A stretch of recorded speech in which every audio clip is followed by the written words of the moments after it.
तो स्टार्ट करते हैं। प्रत्युष एंड स्निग्धा प्लीज अपना कैमरा ऑन कर लो बेटा। हाँ जी, मैंने आप लोगों को कुछ होमवर्क दिया था गुडविल का, ठीक है। Let me do one thing, आज मैं होमवर्क डिस्कस नहीं कर रहा हूँ, ठीक है। उसका रीज़न क्या है कि क्योंकि कल ही दिया था और कुछ बच्चे नहीं कर पाए हैं। उनका मैसेज आया था मेरे पास कि सर सारा होमवर्क पूरा नहीं हो पाया है, थोड़ा सा रह गया है। So let's do one thing, next class में डिस्कस कर लेते हैं, ठीक है। तो जो गुडविल का होमवर्क है वो नेक्स्ट क्लास में करते हैं। हाँ, एक चीज़ मैं आपको बता देता हूँ क्योंकि वो सबको दिक्कत करेगी। किसी एक बच्चे ने तो मेरे से पूछ लिया था डाउट, लेकिन बाकियों ने नहीं पूछा था, तो मैं बता देता हूँ। गुडविल का क्वेश्चन नंबर कौन सा था यार, 16 था आई गेस, है ना, ऑन एन एवरेज वाला कुछ। कौन नहीं 16 था, कौन सा था? किसने पूछा था मेरे से, डाउट पूछा था ना यार, शगुन सिद्धा, किसने पूछा था भाई? शगुन ने पूछा था। क्वेश्चन नंबर 23, देखो जरा जल्दी से। क्वेश्चन 23 सब लोग खोलेंगे जरा, पेज नंबर 3.31 पे। आई थिंक सही बुक उठाई है मैंने, नहीं आई थिंक पुरानी उठा रखी है। ओहो, 2-3 दिन बाद ये बुक हटेगी। तो बोर्ड का पेपर आ रहा है अगले हफ्ते, एक हफ्ते अब मैं थोड़ा उनके साथ ज्यादा ऑक्यूपाइड रहने वाला हूँ। कहाँ गया भाई? पेज नंबर 3 पॉइंट, कौन सा क्वेश्चन था? 23, 3.31 ही है, चलो सेम पेज होगा। 3.31 पेज पे क्वेश्चन नंबर 23 देखो जरा क्या लिखा है। क्वेश्चन कहता है average profit earn by a firm is 1 lakh, इसमें तो कोई दिक्कत नहीं है, एवरेज प्रॉफिट है which includes under valuation of stock, ठीक है, which includes under valuation of stock of 40,000। अब ये कौन से वाला स्टॉक है? ये ओपनिंग स्टॉक की बात हो रही है या ये क्लोजिंग स्टॉक की बात हो रही है? समझ आ रही है मेरी बात? पॉइंट समझ में आया मैं क्या कह रहा हूँ? तो एक्चुअली ये आगे आगे आगे पढ़ोगे ना तो समझ में आएगा क्या लिखा है, ऑन एन एवरेज बेसिस। तो उन्होंने ऑन एन एवरेज बता दिया है कि एवरेज निकाल करके आपका स्टॉक जो है 40,000 से अंडर वैल्यू है, ठीक है। तो यहाँ पे हम क्या कहते हैं, क्योंकि यहाँ पे आपको ओपनिंग क्लोजिंग करके अलग से नहीं दे रखा है, ऑन एन एवरेज करके दे रखा है। समझ रहे हो मेरी बात?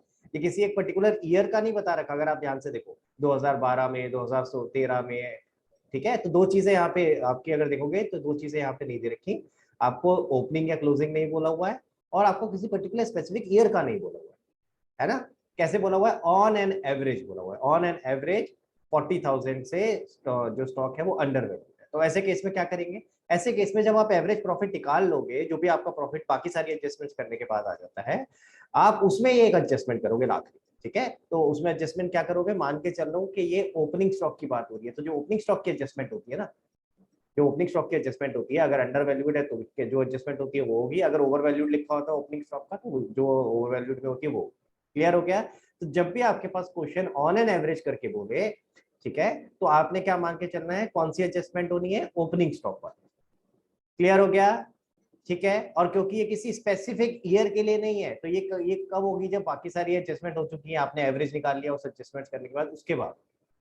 जैसे मैंने आपको बताया था ना कि कौन सा वाला था यार, फ्यूचर रेकरिंग एक्सपेंस, या तो आप हर साल से माइनस करो, सेम चीज ये है, या तो इस एडजस्टमेंट को फिर हर साल से माइनस करना पड़ेगा, ठीक है, या फिर जो एवरेज आ जाएगा उस एवरेज में से एक बार प्लस या माइनस जो भी होना है, डिपेंडिंग अपॉन ओवर वैल्यूड है या अंडर वैल्यूड, वैसे करना।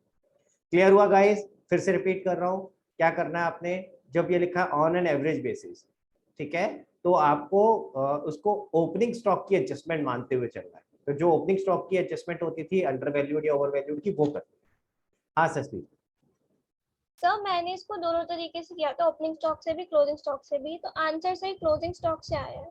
क्लोजिंग स्टॉक से कैसे आएगा? क्लोजिंग स्टॉक वाली करेगी तो फिर तो तेरे को 2 बार करनी पड़ेगी एडजस्टमेंट, प्लस भी और माइनस भी। वो कैसे सर करा तूने? पहले ओपनिंग स्टॉक से किया तो उससे आंसर सही नहीं आया, मेरे हिसाब से आएगा ओपनिंग 2 स्टॉक लाख से। कम आया। किसी ने करा है? मैंने किसको बताया था? शगुन कहाँ चले गए भाई? अपना कैमरा ऑन करो, वृंदा, शगुन। शगुन तूने करा है? मैंने तेरे को बोला था ये करने के लिए। शगुन आर यू देयर? शगुन चली गई लगता है। कोई बात नहीं, एक बार करते हैं बाकी सब लोग भी, फिर नेक्स्ट क्लास में डिस्कस कर लेंगे, ठीक है। अगर दिक्कत हो रही होगी, नहीं मैच हो रहा होगा तो will discuss in next class, ठीक है। ओके। चलो, हाँ जी। चलो भाई, तो आज नया चैप्टर शुरू करने वाले हैं और one of the most important chapters, one of the most important chapters, not only of this book but of the entire accountancy course for class 12. क्यों बोल रहा हूँ उसका समझते हैं। आपने स्कीम सुनी है एक के साथ एक फ्री? कभी जाते हो मार्केट में कुछ खरीदने के लिए? हाँ है, एक के साथ एक फ्री। मैं आपको स्कीम दे रहा हूँ एक के साथ दो फ्री। और क्या लोगे? हाँ, एक के साथ दो फ्री। कभी सुनी है ऐसी ऐसी वाली स्कीम, एक के साथ दो फ्री? एक के साथ एक होता है, दो के साथ एक होता है, एक के साथ दो फ्री। आप एक खरीदो दो फ्री दूंगा आपको। हाँ हाँ भाई, कभी सुनिए परीक्षा ऐसी वाली स्कीम? सर ये भी मिलती है मार्केट। यार ये भी मिलती है सर, हर तरह की स्कीम आती है, आपने नहीं नहीं दी है। चलो ये बताओ, अच्छा तुम्हें क्या नाम है, अपने पढ़ाई में मिलती है ऐसी स्कीम कि एक चैप्टर पढ़ो दो फ्री? मिलती है ऐसी? स्टडीज में तो नहीं मिलती ना, एक एक पढ़ोगे दो फ्री, दो पढ़ने की जरूरत ही नहीं है। मैं दे रहा हूँ आपको। और बोलो, आप अभी देखोगे, मैं आपको दिखाऊंगा तीन चैप्टर आपके ऐसे हैं, तीन चैप्टर जो 99% सेम। तीन चैप्टर ऐसे हैं जो 99% सेम, उसमें जितने भी कॉन्सेप्ट्स हैं 99% सब में सेम। सिर्फ 1% 2% या मैक्सिमम, अगर चलो मैं थोड़ा और बढ़ा भी दूं तो मैक्सिमम 4-5% आप नया सीखोगे उन चैप्टर्स में। अदरवाइज नहीं तो एक चैप्टर कर लिया, बाकी सारा कॉन्सेप्ट दोनों चैप्टर में वही लगने वाला। समझ आ रही है मेरी बात? तो इसीलिए कितना इंपॉर्टेंट हो जाता है ये चैप्टर। अगर आपने ये ढंग से सीखा तो दो फ्री। समझो मेरी बात, अगर ये ढंग से सीख लिया तो दो चैप्टर अपने आप ऑटोमेटिकली आ गए, 95% आ गए। सिर्फ जो चेंज है वो समझना है, 5% जो चेंज है वो समझ रहे हो मेरी बात? और अगर आपने ये खराब कर दिया, और अगर आपने ये खराब कर दिया तो अगले दो चैप्टर भी फ्री में खराब हो गए, क्योंकि वो दोबारा अलग से उसमें कुछ नया नहीं सिखाने वाला, वही कॉन्सेप्ट है जो इसमें सीख रहे हैं। ठीक है, तो इसीलिए इट इज वेरी इंपॉर्टेंट कि आप जो अब मैं चैप्टर करा रहा हूं उसको बहुत ध्यान से करो। कोई भी तकलीफ हो, कोई भी प्रॉब्लम हो, कुछ भी समझ अगर लग रहा हो कि नहीं समझ आ रहा, प्लीज डू आस्क। ये वाला बाद में नहीं कर पाएंगे कि चलो बाद में पूछ लेंगे या बाद में देख लेंगे। एक तो चैप्टर बहुत बड़ा है और ऊपर से क्योंकि एक के बेसिस पे ही दो और चैप्टर डिसाइड होने वाले हैं। अगर आपने यहां नहीं पूछा तो अगले दो चैप्टर में फंसोगे फिर। क्लियर? तो इसलिए प्लीज इसको ढंग से करना है। ये चैप्टर को आप एक चीज तो अच्छी करते हो, आप प्रॉपर तरीके से क्लासेस करते हो मेरे साथ, तो इसलिए मेरे को वो बोलने की जरूरत नहीं है कि भाई आप क्लास मिस नहीं करनी है या होमवर्क नहीं करना, वो आप करते हो। ठीक है, तो वो चीज तो करनी ही करनी है। बट ये ध्यान रखना है कि अगर कुछ भी इसमें ऐसी चीज है जो समझ नहीं आ रही है तो प्लीज आपने मेरे से टाइमली पूछना है। ये नहीं कि चलो बाद में पूछ लेंगे या देख लेंगे या हो जाएगा, ऐसे नहीं करना। ठीक है, चलो तो शुरू करते हैं आज की class. Just give me a second.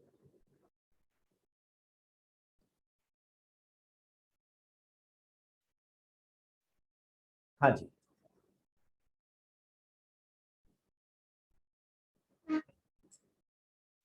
अरे यार ये क्या होता है?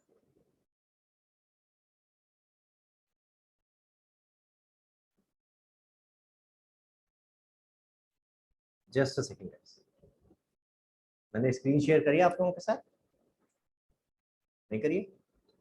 अच्छा, आज कौन डिस्कस करेगा मेरे साथ ये बताओ, जल्दी से हैंड रेज करो भाई।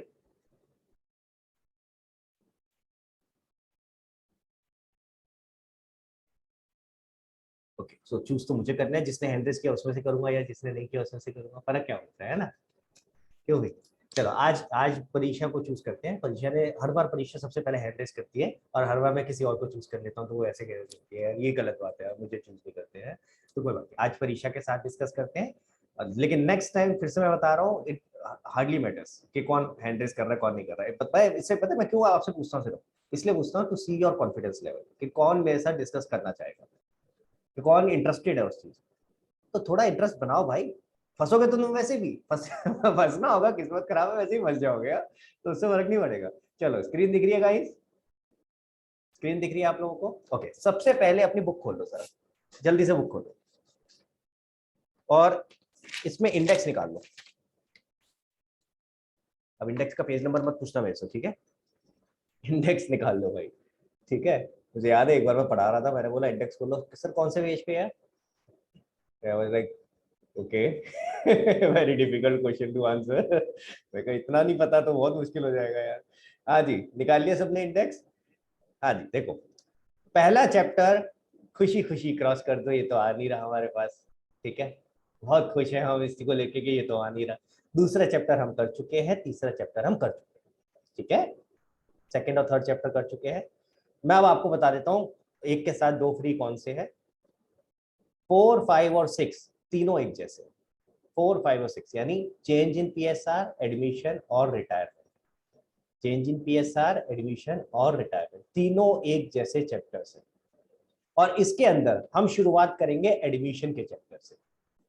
हम पहले चेंज इन पीएसआर नहीं करेंगे, ठीक है, क्यों नहीं करेंगे उसका लॉजिक बता रहा हूँ। एडमिशन का चैप्टर जो है वो कॉम्प्रिहेंसिव है, यानी उसके अंदर मैक्सिमम सारे केसेस कवर हो जाते हैं, ठीक है। कुछ चीजें हैं जो कि चेंज इन पीएसआर में कवर नहीं होंगी लेकिन एडमिशन में हो रही होंगी, तो इसलिए मैं एडमिशन करा रहा हूँ कि उसमें सब कुछ कवर हो जाएगा, कुछ बचेगा। तो जब आप एडमिशन करने के बाद चेंज इन पीएसआर करोगे या रिटायरमेंट करोगे तो आपको वो बड़े आसानी से समझ आ जाएगा, क्योंकि उसमें उससे चीजें कम है, ज्यादा नहीं है, उससे कम ही है। क्लियर हो गया? तो इसलिए हम अपना चैप्टर जो बेस लेके चलेंगे वो एडमिशन लेके चलेंगे। आपने सुना होगा ना, कभी होता है कि भाई पैसे किसके लगते हैं अगर आप एक के साथ दो फ्री ले रहे होते हो, तो जो सबसे ज्यादा महंगा होता है, सुना है, कपड़े लेके आते हो, एक 600 रुपए का है, एक 550 का है और एक 1000 का है, तो वो आपसे कितने लेगा? 1000 रुपए लेगा और बाकी दो फ्री करेगा। तो यही चीज हम कर रहे हैं, जो सबसे ज्यादा, जिसमें सबसे ज्यादा कॉन्सेप्ट है, जो सबसे ज्यादा कॉम्प्रिहेंसिव चैप्टर है, हम उसको करेंगे और बाकी दोनों फ्री। क्लियर हो गया? तो हम एडमिशन का चैप्टर आज शुरू करने वाले हैं। आज हम एडमिशन का चैप्टर शुरू करेंगे और जो चेंज इन पीएसआर है और रिटायरमेंट है वो इसके साथ फ्री मिलेगा। सर 2 ही चैप्टर फ्री दे रहे हो, और भी कुछ दे देते। तो एक और मजे की बात बताया, तो गुडविल कितना बड़ा चैप्टर था? 3 दिन लग गए हमें, है नहीं, 3 ही दिन लग गए। 3 ही दिन लगे भाई, फंडामेंटल के सामने तो कुछ भी नहीं था अगर देखा जाए तो, छोटा सा ही चैप्टर था और कोई ज्यादा मुश्किल नहीं था। सेम चीज डेथ में होने वाली है। डेथ जो चैप्टर आप देख रहे हो बहुत छोटा सा, ठीक है। तो जो चैप्टर आपके बड़े हैं, ज्यादा टाइम देने की जरूरत है, मैं दूंगा, लेकिन जो छोटे होंगे, 11th में आपने देखा होगा कई चैप्टर में ऐसे कितनी जल्दी करा दिए, 2 दिन के अंदर। कई बार ऐसा होता था 2-3 चैप्टर खत्म, ट्रायल बैलेंस खत्म, लेजर खत्म, एक दिन में, एक दिन के चैप्टर थे, याद आ रहा है? सेम चीज ऐसे यहाँ भी होगी। कुछ चैप्टर जो कॉम्प्रिहेंसिव है, जो मुश्किल है, जिनमें थोड़ा कॉन्सेप्ट ज्यादा है, उनमें टाइम लगेगा, उसको समझेंगे आराम से। सेम चीज जैसे एडमिशन है, एडमिशन को ढंग से करेंगे क्योंकि इसके बेसिस पे बाकी 2 चैप्टर डिसाइड होने वाले हैं। लेकिन डेथ का चैप्टर बहुत छोटा सा है, बहुत जल्दी हो जाएगा, ठीक है। तो इसीलिए अगर हम ये लेके चले कि अगर हमारी इस बुक में कितना कंटेंट बचा हुआ है, तो मेन तो एडमिशन का चैप्टर है, ये ढंग से हो जाएगा तो बाकी दोनों उसके साथ में फ्री। और जो डेथ है वो छोटा सा है। डिसोल्यूशन अलग चैप्टर है, बिल्कुल अलग चैप्टर है, बिल्कुल डिफरेंट चैप्टर है बाकी सारे चैप्टर से। अगेन बहुत ज्यादा बड़ा नहीं है, छोटा है और आसान है, अच्छा चैप्टर है, ठीक है। तो ये जो आप चैप्टर करने वाले हैं, ये सबसे इंपॉर्टेंट चैप्टर है पूरी पार्टनरशिप का, प्लस और considering the weightage of partnership को पूरे 12th सिलेबस, ठीक है। चलो तो पहले मोटा मोटा एक आइडिया ले लेते हैं कि ये जो सारे के सारे चैप्टर है, 8 चैप्टर है, इन 8 चैप्टर्स में है क्या, ठीक है। तो चैप्टर नंबर 2 से शुरू करते हैं। ये तो आप ऑलरेडी कर चुके हो भाई, जरा बताओगे इसमें क्या था? इंट्रोडक्शन ऑफ पार्टनरशिप होती क्या है, फंडामेंटल। राइट, फंडामेंटल जैसे कि नाम था, यानी इसमें फंडामेंटल कॉन्सेप्ट से आप पहली बार पार्टनरशिप पढ़ रहे थे, तो पार्टनरशिप में क्या क्या चीजें अलग होती हैं वो सारी चीजें हमने यहाँ पढ़ी। मैं बोल सकता हूँ कि इसके अंदर आपने क्या पढ़ा? बेसिक्स ऑफ पार्टनरशिप, ठीक है। कि जो आप 11th में अकाउंटेंसी सीख रहे थे, ठीक है, सोल प्रोप्राइटरशिप की, उससे पार्टनरशिप में क्या फर्क था आपने सीखा। यहाँ P&L एप्रोप्रिएशन बनता है, चार्ज एप्रोप्रिएशन क्या क्या होता है, इंटरेस्ट ऑन कैपिटल कैसे निकलता है, इंटरेस्ट ऑन ड्राइंग कैसे निकलता है, पास्ट एडजस्टमेंट गारंटी, सब चीजें सीखी, ठीक है। ये सारी चीजें सीखी और मजे की बात है आपने पार्टनरशिप अकाउंट्स बनाने सीख लिए। यही तक है भाई, पार्टनरशिप अकाउंट यही है। जो डिफरेंस था सोल प्रोप्राइटरशिप और पार्टनरशिप का, वो इसी में कवर हो गया फंडामेंटल में। तो सर अब तो खत्म हो गया, फिर पार्टनरशिप बचा क्या? तो फिर बचा क्या, देखते हैं क्या बचा है। चैप्टर नंबर 4 देखिए जरा, इसमें क्या है। चैप्टर नंबर 4 ध्यान से देखेंगे जरा। चैप्टर नंबर 4 है चेंज इन पीएसआर। मैं इसको शॉर्ट में पीएसआर लिख रहा हूँ, प्रॉफिट शेयरिंग रेशियो, ठीक है। क्या होगा इसमें, इस चैप्टर में आपको बोला होगा फॉर एग्जांपल 2 पार्टनर है एक्स और वाई, आपस में 3:2 रेशियो में शेयर कर रहे हैं, ठीक है, this is their old ratio. Clear हो गया? आगे जाके इन्होंने डिसाइड किया कि यार हम पहले 3:2 में कर रहे थे, मे बी रीजन क्या हो सकता है 3:2 का, 2-3 रीजन हो सकते हैं। हो सकता है एक्स ज्यादा काम कर रहा हो, वाई कम कर रहा हो सकता है एक्स ने ज्यादा पैसे लगाए हो, वाई ने कम लगाए हो, there can be n number of reasons, ठीक है। जो भी रीजन था इन्होंने आपस में पहले एग्री किया था 3:2। आगे जा करके इन्होंने डिसाइड किया नहीं यार अब हम 3:2 में नहीं करेंगे, अब हम 1:1 में करेंगे। It can be any ratio, मैं अज्यूम कर रहा हूँ 1:1। यानी अगर आप ध्यान से देखो तो हो क्या रहा है, जो आपके पुराने पार्टनर्स थे उन्होंने डिसाइड किया कि अब आप फ्यूचर में नई रेशियो में प्रॉफिट शेयर करने वाले हैं। इसको क्या कहते हैं, change in profit sharing ratio. इसमें इंपॉर्टेंट पॉइंट क्या है, आपके पार्टनर सेम है, ध्यान से देखो पार्टनर्स सेम है, पार्टनर रिमेन सेम, इनमें कोई डिफरेंस नहीं है, लेकिन रेशियो चेंज हो गई, profit sharing ratio among partners changes. Clear हो गया, समझ में आया। तो chapter number 4, in fact chapter number 4, 5, 6, 7, 8, अगर ये आप सारे के सारे चैप्टर देखोगे, खुला हुआ ना इंडेक्स, अगर ये सारे के सारे चैप्टर जो आगे के देखोगे, सारे के सारे किसी स्पेसिफिक सिचुएशन को कैटर कर रहे हैं, ठीक है। ये वाली सिचुएशन क्या हुई, जहां पे आपका पार्टनर सेम है लेकिन इन्होंने आपस में रेशियो चेंज, ठीक है, क्लियर हो गया। ये किसी स्पेसिफिक सिचुएशन को कैटर कर रहे हैं, यानी कि अगर नॉर्मली हम पार्टनरशिप के अकाउंटिंग की बात करें, वो तो फंडामेंटल्स में सीख लिया, वैसे ही होगी, ठीक है। Normally day to day accounting तो वैसे ही होगी। ये तो कोई स्पेसिफिक सिचुएशन है कि अगर ये सिचुएशन आई तो क्या एडिशनल आपको एंट्रीज करनी पड़ेगी या क्या एडिशनल चीजें आपको करनी पड़ेगी, समझ आ रहा है मेरी बात। तो जो डे टू डे की अकाउंटिंग थी वो तो आपने सीख ली फंडामेंटल्स में, आप पार्टनरशिप की बुक्स बना सकते हो, ठीक है। लेकिन अगर कोई स्पेसिफिक इवेंट हुआ, चेंज इन पीएसआर हुआ, एडमिशन हुआ, रिटायरमेंट, डेथ, डिसोल्यूशन, इनमें से कोई स्पेसिफिक इवेंट हुआ, तब आपको क्या स्पेसिफिक एडिशनल अकाउंटिंग करनी है वो आप सीखोगे इन रिस्पेक्टिव चैप्टर्स में। समझ आ रहा है, क्लियर हो रहा है सबको यहाँ तक। ओके चलो आगे चलते हैं। फोर्थ तो समझ में आ गया, वही फिफ्थ देखते हैं जरा क्या है। Chapter number 5, chapter number 5 is admission. नाम से ही समझ में आ रहा है क्या होगा एडमिशन में, एक नए परीक्षा। पार्टनर ने फॉर्म ज्वाइन किया। एक नया पार्टनर फर्म ज्वाइन करेगा। तो मान लेते हैं पहले दो पार्टनर थे एक्स और वाई, उनकी रेशियो थी 3:2, यानी मैं ये बोलूंगा ये ओल्ड रेशियो हो गई। अब गोइंग फॉरवर्ड एक नया पार्टनर आ गया, मान लेते हैं जेड, ठीक है। तो अब उनकी रेशियो क्या हो जाएगी, x:y:z। अगेन मैं हाइपोथेटिकली कुछ भी ले रहा हूँ, 1:1:2, ठीक है, it can be anything. So this is your new ratio. अगर आप देखोगे तो यहाँ पे क्या हो रहा है, यहाँ आपके पार्टनर भी चेंज हो रहे हैं, ठीक है। तो मैं यहाँ लिख सकता हूँ new partner is admitted.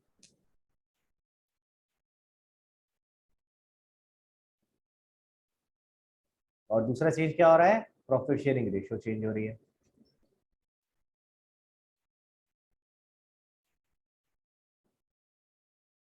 Clear हो गया गाइस, ठीक है। चले आगे, ओके। अगला चैप्टर, चैप्टर नंबर 6 क्या है भाई, रिटायरमेंट, ठीक है। Retirement, retirement of a partner. अब इसमें क्या होगा, इसमें एक एक एग्जिस्टिंग पार्टनर छोड़ दिया उसने काम। छोड़ के चला जाएगा, एक एग्जिस्टिंग पार्टनर छोड़ के चला जाएगा। तो मैं यहाँ मान के चल रहा हूँ 3 पार्टनर थे, फॉर एग्जाम्पल XYZ 3:2:1 में शेयर करते थे, this is their old ratio. मान लेते हैं एक कौन छोड़ के गया, Y छोड़ के चला गया फॉर एग्जाम्पल, तो कौन बचेगा, X और Z। हो सकता है Y क्यों छोड़ के जाएगा भाई, हो सकता है उसकी लड़ाई हो गई आपके साथ, या हो सकता है कि उसकी तबियत खराब हो गई हो, वो कह रहा है और नहीं कर सकता, बस हो गया यार, ठीक है, whatever. There can be n number of reason जिसकी वजह से वो पार्टनरशिप छोड़ के जा सकता है। तो अगर वो छोड़ के जा रहा है तो ऐसे केस में जो बाकी बचे हुए पार्टनर है, तो इस केस में कौन है, एक्स और जेड, वो कंटिन्यू कर सकते हैं, ठीक है। क्लियर हो गया। तो अगेन क्या हो रहा है, न्यू, सॉरी न्यू कहां से आ गया इसमें, ओल्ड पार्टनर इज रिटायरिंग।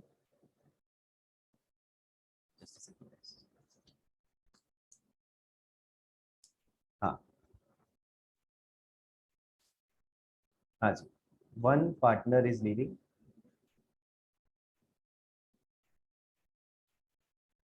ठीक है। और रेशो अमंग ओल्ड पार्टनर्स या रेशो अमंग पार्टनर्स चेंजेस।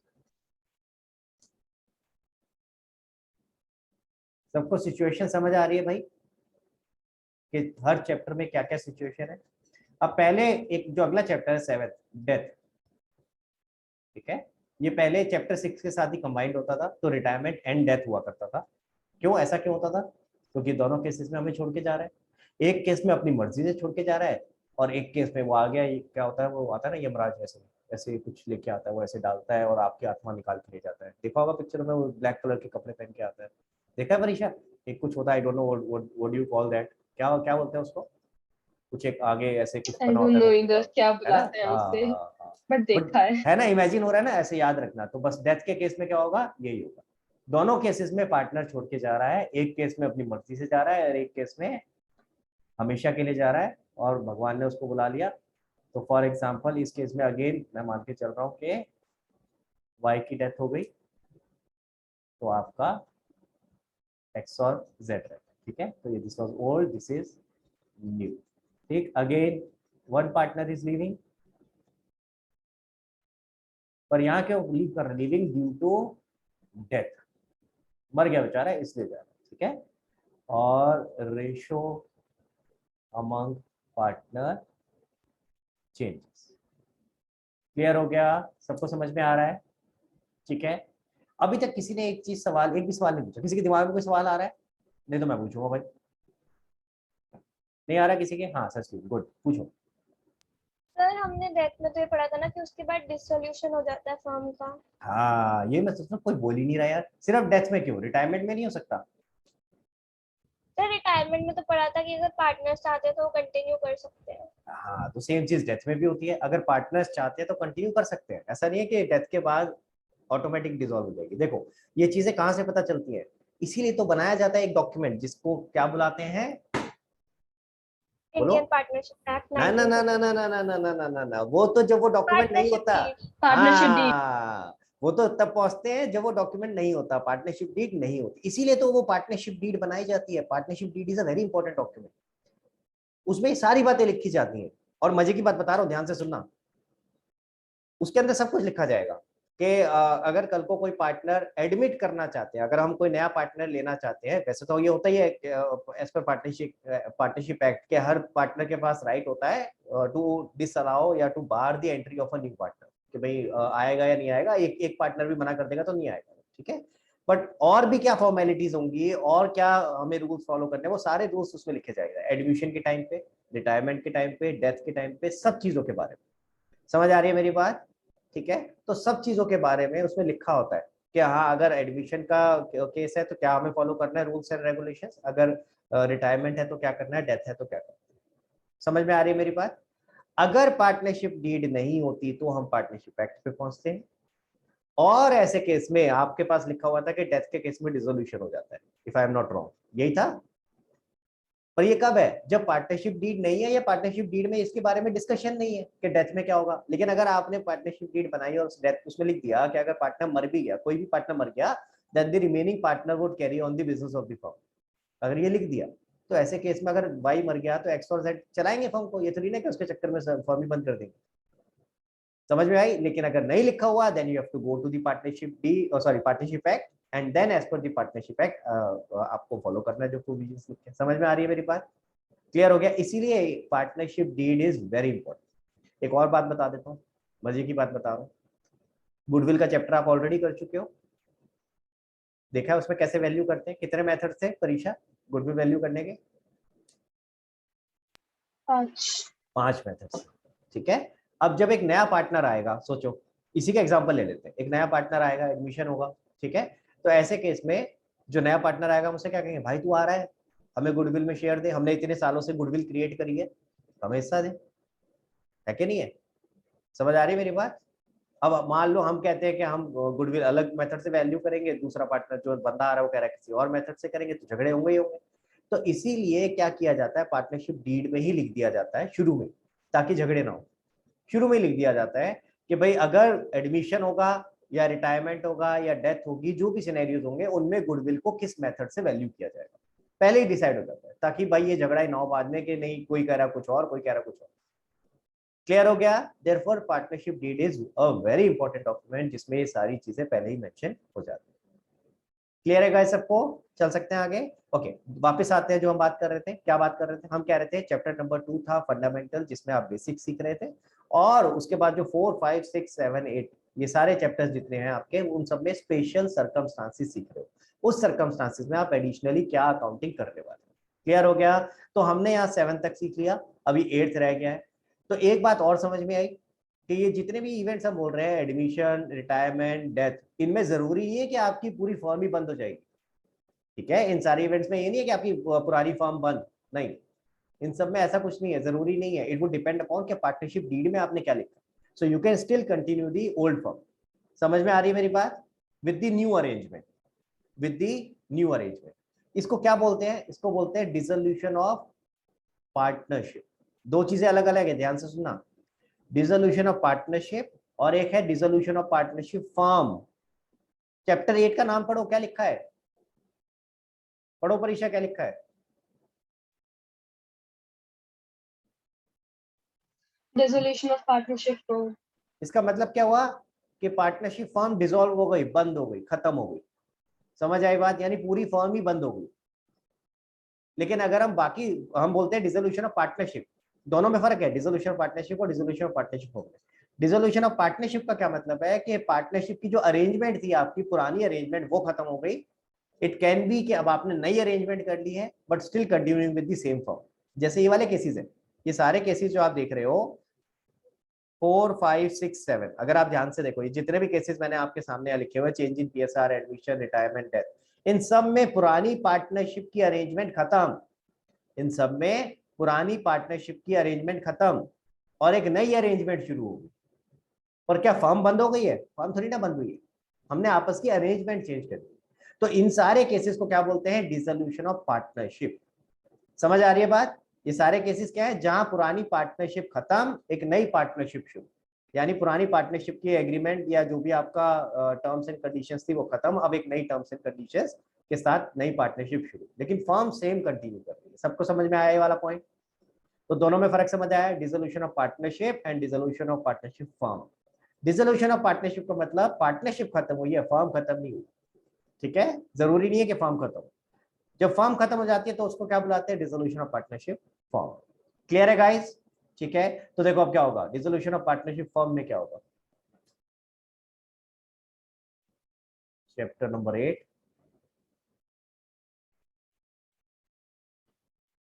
और ये बहुत इंपॉर्टेंट पॉइंट था जो मैंने अभी बताया, क्योंकि ये इसके पास क्वेश्चन आ जाता है आपके पास कि what do you mean by dissolution of, या what is the difference between, sorry, what is the difference between dissolution of partnership and dissolution of partnership firm. ठीक है, मैं लिख भी देता हूं अभी आपके लिए।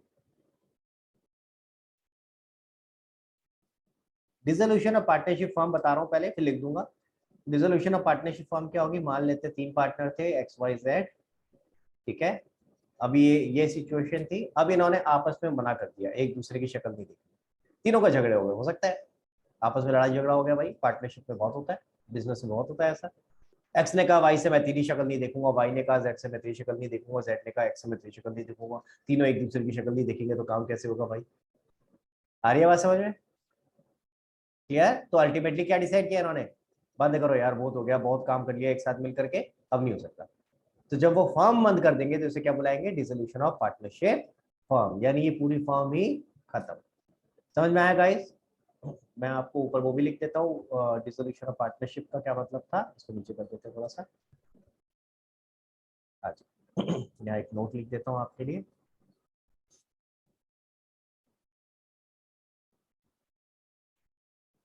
चैप्टर 4, 5, 6, 7।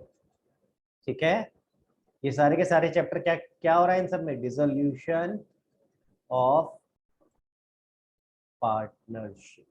ठीक है, दोनों में फर्क दिख रहा है आपको? डिसोल्यूशन ऑफ पार्टनरशिप नीचे है, डिसोल्यूशन ऑफ पार्टनरशिप फर्म। ठीक है, इसका क्या मतलब है?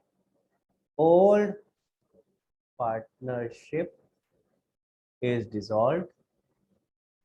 अगेन मैंने फर्म नहीं लिखा है, ओल्ड पार्टनरशिप फर्म नहीं, ओल्ड पार्टनरशिप यानी जो अरेंजमेंट थी दो पार्टनर्स के बीच, and a new partnership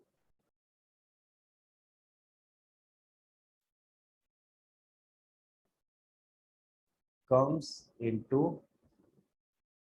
existence। ठीक है, पार्टनरशिप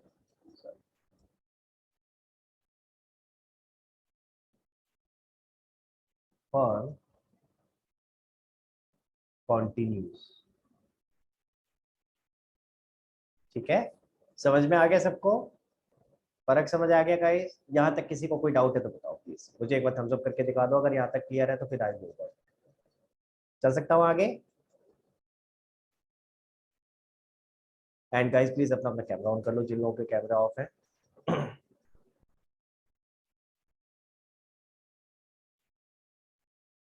हाँ जी, चलो। तो आज हम शुरू करने वाले हैं हमारा एक नया चैप्टर, जो कि है चैप्टर नंबर 5। ठीक है, तो मैं 4 नहीं करा रहा हूँ, पहले मैं करा रहा हूँ चैप्टर 5, जिसका नाम है एडमिशन।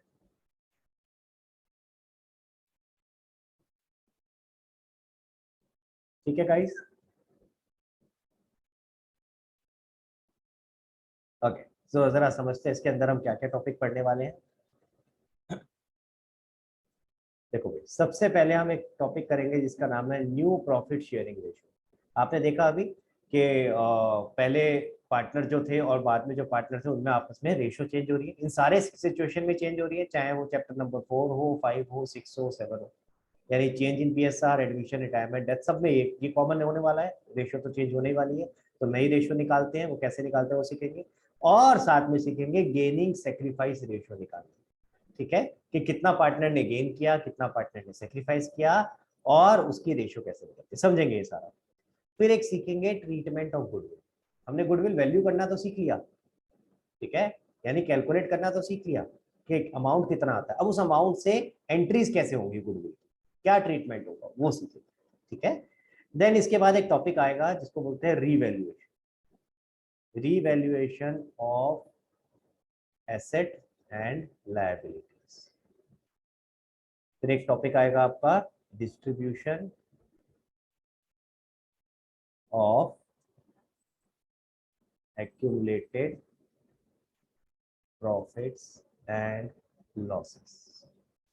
और इस पर लास्ट टॉपिक आएगा जो कि है कैपिटल एडजस्टमेंट, जो इस बार अब आपके पास सिलेबस में वापस रीइंट्रोड्यूस होगी। ठीक है, पहले हट गया था, अब की बार वापस रीइंट्रोड्यूस होगी।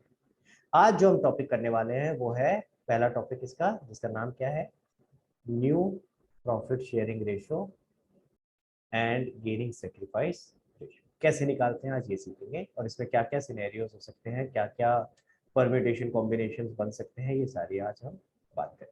क्लियर है गाइस? ठीक है, यहाँ तक समझ में आया?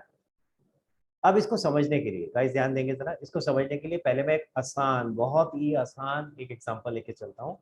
और पार्टनरशिप का एग्जांपल नहीं लेके चलता, एक सिंपल एग्जांपल लेके चलता हूँ, जिसमें मान लेते हैं कि 2 भाई या 2 बहनें अब परीक्षा के साथ कर रहे हैं। परीक्षा तेरा भाई है बहन है, बता? भाई है। भाई है। कितने, 2 भाई हो, मतलब दो दो जने हो, 2 से? ओके, सो एक भाई और एक तू हो गया है, मान के चलते 3 है। तो भाई लेना है, बहन लेनी है, जो तेरा मन करे ले ले, बता। ठीक है, तो एक एक्स और वाई तो हो गया, एक परीक्षा और उसका भाई। एक और मान लेते हैं परीक्षा का एक और भाई है, जिसका नाम है जेड। क्लियर है गाइस? तो मान लेते हैं 3 भाई बहन है, 3 सिबलिंग्स है। क्लियर हो गया गाइस? सबको क्लियर है यहाँ तक? ओके, अब जरा ध्यान दो। अब होता क्या है, पापा क्या करते हैं, पापा के पास 100 रुपए। ध्यान से सुन लो, मजेदार कहानी है, बहुत ध्यान से सुनो। पापा के पास 100 रुपए है। ठीक है, अब पापा सुबह सुबह जा रहे थे ऑफिस। इतने में 2 बच्चे आए, परीक्षा और उसका भाई। ठीक है, परीक्षा और उसका भाई आए, दोनों ने पापा को पकड़ लिया। पापा पापा पापा पापा, चीजी चाहिए, चीजी चाहिए। अरे इमेजिन कर लो ना, बचपन में करते थे तुम ऐसे, है ना, ऐसे ही बोलते थे कुछ। हाँ, तो उसके लिए क्या चाहिए, पैसे चाहिए। तो पापा के पास 100 रुपए थे, पापा ने वो 100 रुपए दोनों को बराबर बराबर दे दिए। आई बात समझ में? यहाँ तक क्लियर है? टोटल कितने हैं? 100। यहाँ तक समझ में आई बात? ठीक है, तो दोनों भाई बहनों को 50-50 रुपए दे दिए और वो चले गए ऑफिस। अब हुआ क्या, थोड़ी देर बाद क्या हुआ, परीक्षा, गेस करो, पता चल रहा होगा क्या होने वाला है। जेड सो के उठा और काम कर रहा था। अरे तुझे पता था ना वो सो रहा है, मेरे को भी पता था वो सो रहा है। सेट सो के उठा, छोटा बच्चा था भाई, अभी छोटा था, वो सो के उठा। पापा कहाँ गए, पापा कहाँ गए, पापा तो चले गए। मेरी चीजी, मुझे तो चीजी मिली नहीं है, मुझे तो पैसे मिले नहीं भाई, ये तो गलत बात हो गई। अब क्या करें? समझ आ रही है मेरी बात, सिचुएशन समझ आ रही है। तो ऐसे में क्या होता है, ध्यान से सुनना, ऐसे में क्या होता है, जो परीक्षा और उसका बड़ा भाई था, दूसरा भाई, ठीक है, तो कहता है कि यार चलो कोई बात नहीं, हम थोड़े अपने अपने पैसों में से इसको दे देते हैं, ठीक है, अच्छे भाई बहन है, ऐसे नहीं है, लड़ाई नहीं करते हैं कि पापा गए तो कल देखियो, कल उठियो जल्दी, सुबह उठ, किसने मना किया, सुबह